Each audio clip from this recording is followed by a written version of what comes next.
Chẳng bông chui cho một căn website send.digest.se នឹងនៅលើកុំព្យូទ័ររបស់បងមកបងអញ្ចឹងបន្ទាប់ពីបងចូលមកដល់ហើយបងអាចធ្វើការ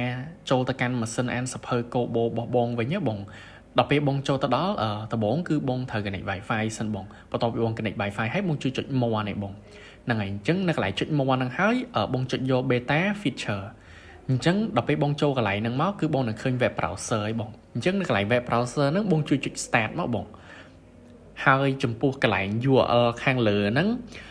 បងចុច clear វាសិនមកហើយដល់ពេលបងចុច clear ហើយចាំបងវាយ website ហ្នឹងបងគឺ website send.digest.se បងហ្នឹងហើយ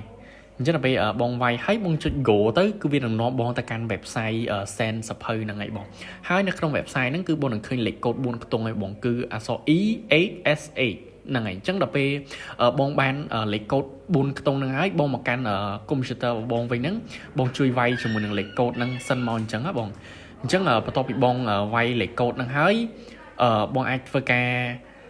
choose ជាមួយនឹង file បានណាបងអញ្ចឹងនៅកន្លែង choose file នេះបងចុចទៅលើ choose file ហ្នឹងមកហើយបងធ្វើការជ្រើសរើស file សភៅដើម្បី send ណាបងហើយទៅលើ file កន្លែងហ្នឹងគឺខាងបងលើកទឹកចិត្តឲ្យបង send ជាប្រភេទ file EPUB បងដោយសារតែ file EPUB គឺនៅក្នុង Kobo វា support ការអានល្អបងដោយការឆែក dictionary ការ highlight អីទៅលើសភៅហ្នឹងអញ្ចឹងណាបងអញ្ចឹងដល់ពេលបងរកឃើញសភៅដែលបងចង់ send ហើយជាប្រភេទ file EPUB ហ្នឹងបងចុចទៅលើវា open មកបងអញ្ចឹងបងអាចចាំតិចសិនណាបង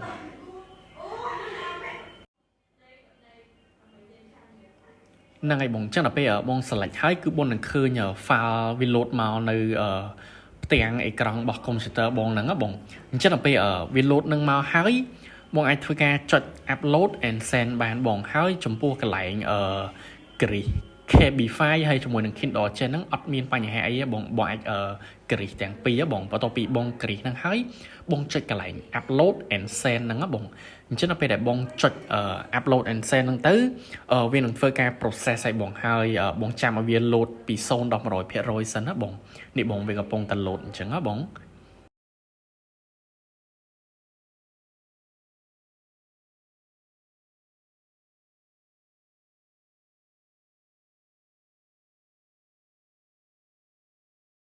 ហ្នឹងហើយបងអញ្ចឹងនៅពេលដែលវាដាក់ថា upload successful ហើយនៅលើម៉ាស៊ីនអានសភៅ Kobo បងនៅ website ដដែលហ្នឹងគឺបងនឹងឃើញសភៅហ្នឹងហើយបងអញ្ចឹងបងចុចទៅលើហ្នឹងមកហើយបងចុច continue ដើម្បី download អញ្ចឹងនៅពេលដែល download ហើយគឺបងនឹងមាន option open file ឬមួយក៏ close អញ្ចឹងបងអាចចុចមួយណាក៏បានដែរអញ្ចឹងខាងបង testing ដោយ open file អញ្ចឹងនៅពេលដែល open file មកគឺវានឹង load សភៅហ្នឹងមកឲ្យបងហើយសភៅនេះគឺជាប្រភេទ file EPUB បងអញ្ចឹងដល់ពេលសភៅ file EPUB